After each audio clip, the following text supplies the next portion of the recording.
We begin with this sad story now. A night of bloodshed in South Africa. Over 20 people have been killed at different taverns across the country after gunmen opened fire. Police are yet to establish the motive behind these killings. 15 people were shot dead at a tavern in Orlando, Soweto, while 4 people were shot dead at a Pietermaritzburg tavern and 2 more at a tavern in Katlehong. ENCA reporters Slindelo Masikane and Ngobile Madlala are in Orlando, Soweto, and Desim Thafia is in Sweetwater's Pietermaritzburg, and they all join me now to discuss these gruesome events. And Ngobile, I'm going to start with you in that what is the latest in the situation, because you've been there all morning? Well, definitely we've been here since the morning, Rafio. You'll remember that we got a chance to speak to the families that were here who are still very much traumatized. We got also a chance to speak to some of the community leaders that told us that there's a lot that is going on, and they are willing, of course, to speak to some of the police, as the MEC has asked, to basically work with them. But it's quite clear, Rafio, that the community is really unhappy. I'm going to tell you, just a few minutes ago, what we saw here was a bit of clashes between EFF members and the Soweto Parliament. Now, we understand that Soweto Parliament says it's here for the people and that it stands for the people, and they were saying that they're here to hear how the people are feeling and that they wanted to assist as community leaders. But EFF, of course, also wanted to come and show their presence as well as send their condolences. And when they came here, there was a clash between the two, which we now understand it has calmed down a little bit, but it got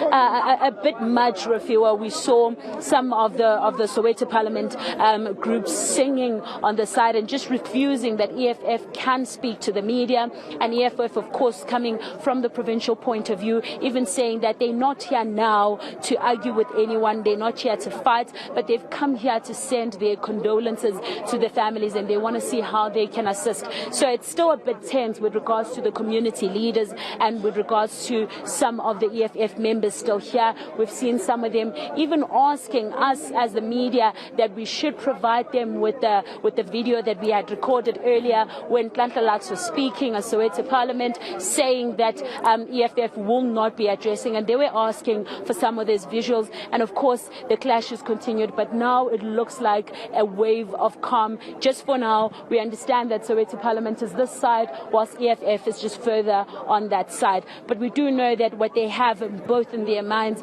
is really what they have communicated, is that they want to send condolences to the families and they want to assist them the best way they know how to.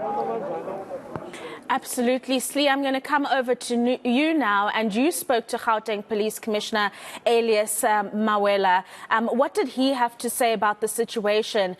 And really, Slee, if he indicated at all if an initial investigation into these tavern deaths are linked in any way?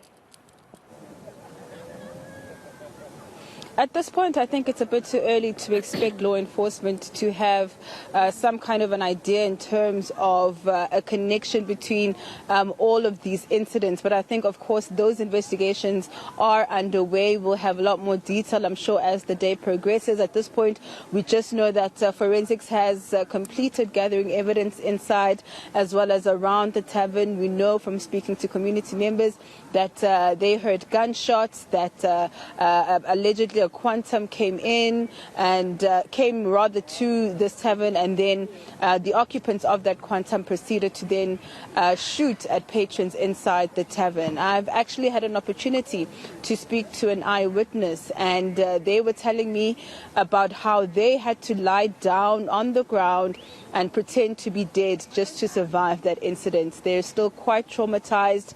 As they were recounting the events of last night, the tears just could not stop streaming down his face. You can tell that those who were there and have come out of this alive are really feeling quite grateful, but also shocked at the fact that they survived such an incident. But we had an opportunity, like you said, to speak to the provincial police commissioner, who confirmed that assault rifles and AK-47s were used in this particular shooting, but also describing what's going to happen moving forward, but also, of course, an appeal to the community to come forward with any information. Let's take a listen.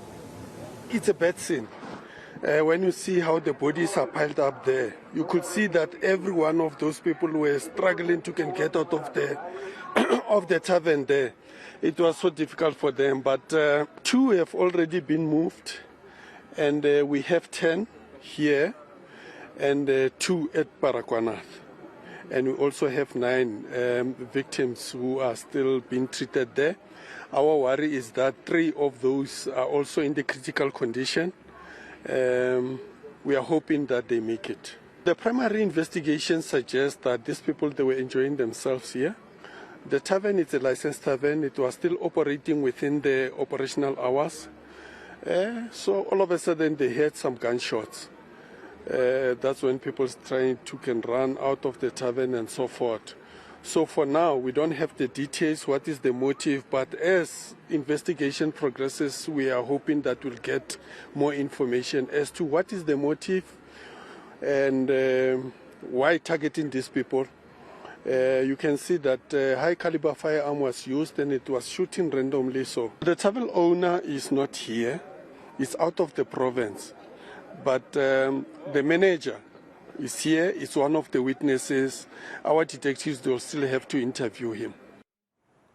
Dessen, there's been another tragic shooting at a tavern so you were there and you're giving us the details on this particular one in Pietermaritzburg. What have you been furnished with in terms of the latest relating to this incident? Well, Rafiwa, this morning we did visit the tavern where that shooting took place, and police have been deployed there. In fact, there have been extra deployments in that area because of the nature of this case. So you have various specialized teams and officers that will be taking over that investigation. But unfortunately, at this point, no arrests just yet. But I also want to locate myself. I'm standing just a few kilometers away from where that tavern is. This is the community here, Kwangamalala, and this is where a lot of those patrons come from. So that tavern servicing this broader area. One of the victims comes from this particular homestead where I am. That's in Kosinati, Mhlatla. I'm now joined by his brother, Mfanafuti Dlamini. Firstly, my condolences to you. I know that you were there yesterday. It must have been a very traumatic time. Can you take us through what happened when you got to the tavern? You said to me at about 7 o'clock yesterday, and the shooting happening a bit later. Yeah, at the speaker, ngabasukela ngo7 xa sifike khona kweshow past 7 ngabasuke ngenyawo bona sabafica khona ngoba basuke ngemoto khona umunye kade besawumlanda wasekhaya ungahlali la sathi mesifika khona ke sasesithenga lokho esikuthenga iso lapho asiqedanga isikhathi esikhulu nje sihleli.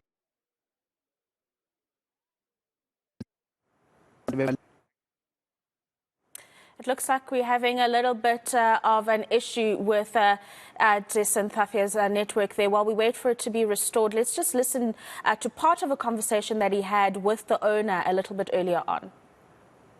But what really worries us is the fact that there's a spree now of these random shootings.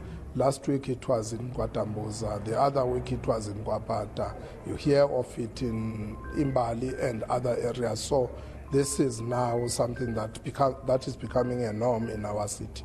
Hence, we are calling up to the police to say to them, look, somehow they must now up their game here.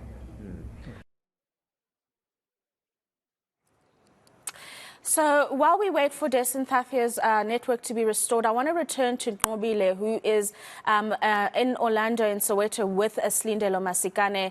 Nqobile, you managed to speak to some of the family members a little earlier on, and obviously they are going through quite a traumatic experience, given that these are sudden deaths that no one would have seen coming.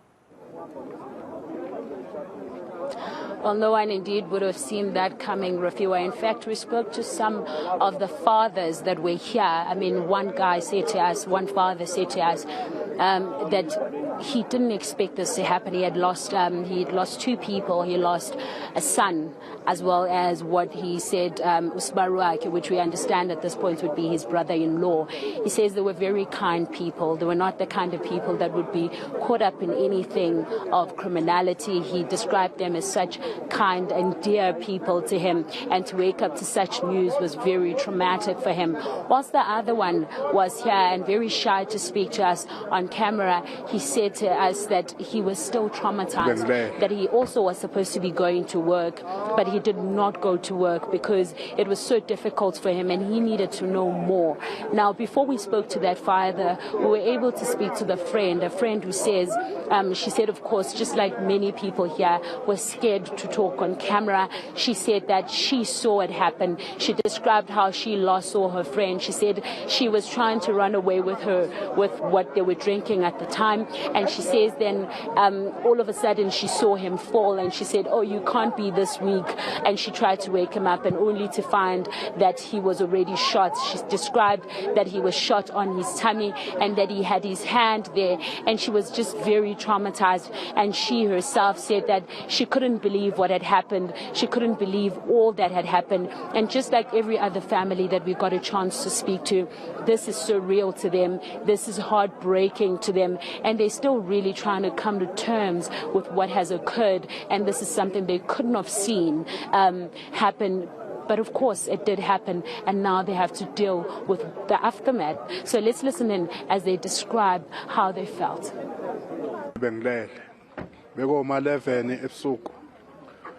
Ngendlela abesisho ngayo ubuzizwa nje ukuthi kuyaliwa ngendlela engayo, siyabulala sisho emntwini, yabo. Wafika kumshana nami la koma 212 ezongivusa. Mangifika impela nami umshana nami ulele. Umshana nami ka 87. Njengoba ngikhuluma nje ulele khona lapha na. Baningi kukhona nosibali wami. Baningi abanye abangakithi abaningi futhi yabona inkinga ngakithi iyona lelele lapha wesisi. Iningi kakhulu. Kusaduma ikhanda. Njengongibona nje bengimekuthiwa ngemsebenzini angiyanga. Yabo? Saphithene. Eyibona sisaza hlala phansi sibone ukuthi izinto mazijezithiwane ngoba asikazi. Le ndawo lena yayingavinje isikhathi phambili. Isimo shakele manje. Yabo? Ngoba ukuthi nobuhleli ngaboma 7 to 6 ibhamu ziyasho ziyaphikisana. Yabo ubona ukuthi asisaphephile. Isikhathi phambili beyingavinje la inomzamo park ibipholile yaziwa. Imoshakele manje. Yabo? Ngendlela engayi ibolile. Akazi ukuthi ingalunga kanjani. Umshana abantu bebeziphuzela beyazifanela nje bena usibali. Kodwa bongeke umuzwe umuntu wakhona ethi ngqi emntwini. Uzobathola bezihlekela mina bebengazi ke mangithi hayi ngithi hayi. Yabo? Angazi ukuthi bazani mabenza lento zabo ngithi ngisathi hayi kubani. Yabo? Akekho umuntu engizasho kuye. That's Nqobile Madlala's report there, and we've also got Slindelo Masikane and Desan Thathia in Pietermaritzburg. We'll continue discussing this issue with the reporters when we return from the short break.